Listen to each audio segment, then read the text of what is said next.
uh, the propaganda machine took a new turn in the last few days with claims of Russian use of chemical weapons in Ukraine. Now, during a press conference, Donald Trump was asked about it. Let's have a listen to this little exchange. What does U.S. intelligence believe, and what do you believe about the use of chemical weapons? And would you agree that that's the case for it?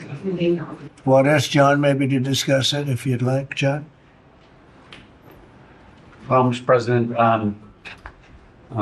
obviously, chemical weapons, if it's documented and its use, it's illegal. It's against all international laws of armed conflict and treaties. And obviously, I can't share in this room with this audience the intelligence that I can share with you privately, but obviously, you're not going to stand or allow for any violations of international law by anyone. That's right. Thank you. So very briefly, Patrick, that was very interesting little exchange. It seems like he had to go to Hesketh to find out who he needed to speak to about this question.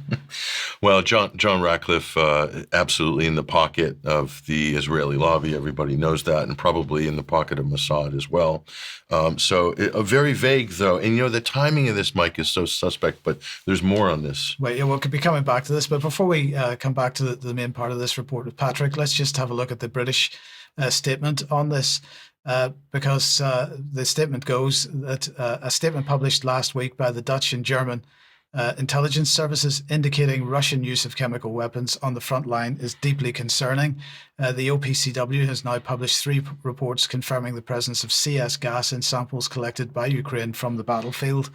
That is why the UK announced a second package of sanctions this week against 2 senior military officials and a Russian research institute for their involvement in Russia's chemical weapons violations. So, as was stated by the guy in the US there, and also the British statement, no actual evidence of Russian use of chemical weapons. We've seen this MO before, haven't we? Yeah, it's tell but don't show. It's always the problem here. So here's the thing. CS gas, by the way. I mean, I've been a victim of CS gas, tear gas, basically, that our police use in America. So, but as that constitute a war crime, we don't know. It's still undocumented. But here's the problem: the timing of this, Mike, is so suspect. Why was this pushed this week? Well, I don't believe in coincidences in politics. And let's bring this up on screen here. Date is July 1st. Note the date there. Russian forces discover a cache of Ukrainian chemical drone munitions, as if by magic, on the week before. So Moscow has accused Kiev of systematically violating the Chemical Weapons Convention. And let's look at some of the details here. Footage released by the FSB in chemical protection gear. So they found vials of chloropicrin, or chloropistrin, okay, choking agent prohibited under the Chemical Weapons Convention. According to the agency, substances were packaged with plastic explosives, rigged into improvised munitions, designed to be dropped from drones. So, and they go on. Oh, sorry, we'll go back there. If you could reverse the frame for me, that would be wonderful. So here's the problem with this, okay? That was last week, okay? That was last week, July 1st. And so Russia was scheduled to present this on the 8th of July. Trump's statement was on the 8th of July. So the Russians were going to present this to whom? It was presented to the OPCW at the executive committee meeting. So do you believe in coincidences? Not really. No. And so here's the Atlantic Council here, obviously a pro-war think tank, on July 10th. Russia accused of escalating chemical weapons attacks in Ukraine. So again, they're saying Russia's using chloropicrin, exactly what Russia found a week ago in the Ukrainian a makeshift lab. And this was banned as an anti-riot agent, first used by the Germans during World War I. So again, they're bringing the Germans in to kind of bracket Russia with Nazi Germany. So again, create the war crime. So back to this. And again, as I was saying, it's going to be submitted here, Mike, to the executive session on July 8th, okay, as we said. So here is the chemical in question, again, used by Germany in World War one banned, so it's infamous in that respect. So July 9th, 2024, exactly 1 year ago, Ukraine, violation of the Chemical Weapons Convention. Russian engineering troops discovered a laboratory that was using hydrogen cyanide. Okay. Very well documented. They sent all of the information to the OPCW. Okay. So, and just further on that, the facility had a rotary evaporator and several chemical reactors.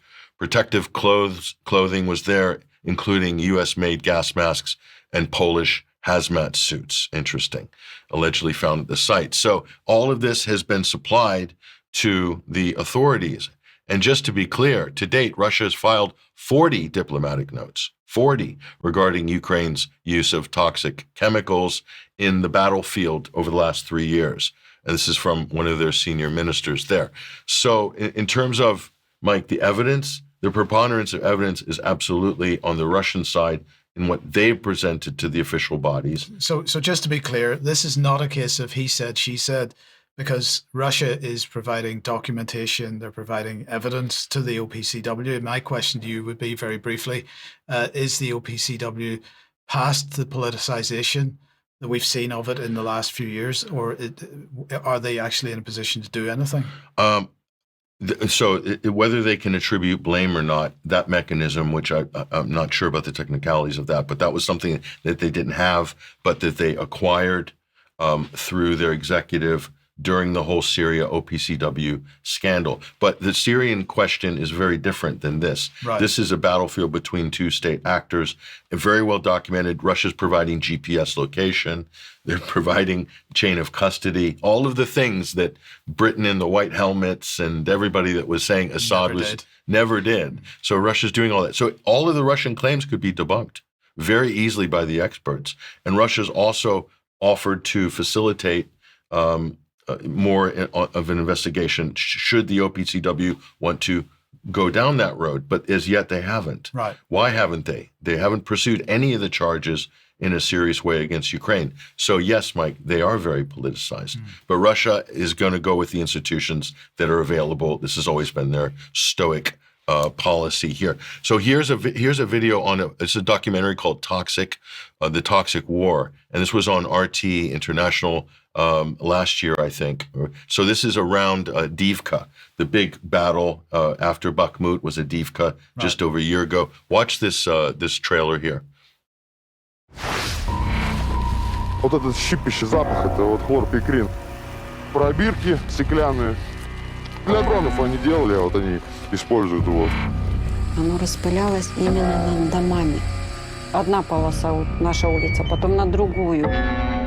Взрыв, а потом идет запах. Вот она, хлорпикрин, бутылка прям. От него погибают, либо человек становится инвалидом. Начали голоса ударить. Лицо пухло сильно. Обезболок, алкоголь, обезболок, он не помогает просто, и все. Я уже думала, что Сашка умер. И я умираю. Украинцы – это бесплатный расходный материал для Пентагона и Бигфармы.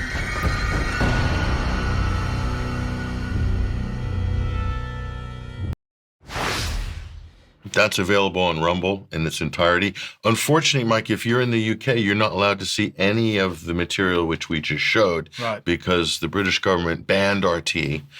So if you're trying to do journalism or make a case or look at counter arguments, you can't do it because of censorship.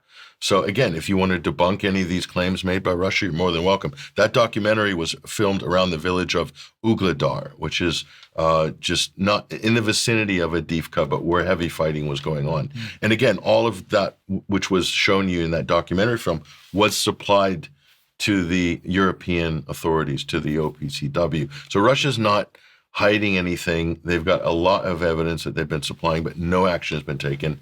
No inquiries into Ukraine's use of chemical weapons, but yet they're ramping up the Russian chemical weapons card, Mike. And don't you think that's kind of bizarre in a way? Because that's the last card you pull. And if you look at the British statement on this issue, the opening paragraph is Russia has launched a record-breaking attack of drones and missiles on Ukraine, and they're under threat and so forth. And then Russia has the audacity to use chemical weapons. I mean, honestly, Does Russia need to use MacGyver-style chemical weapons when they have Oreshnik missiles and they're absolutely pounding Ukraine? So this is basically, we're losing the war. That's the subtext. We're losing badly to Russia. Let's pull the chemical weapons card.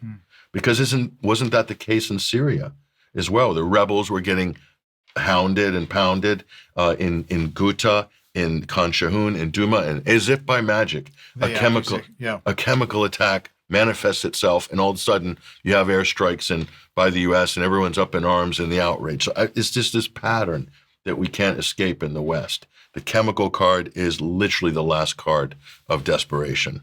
Absolutely.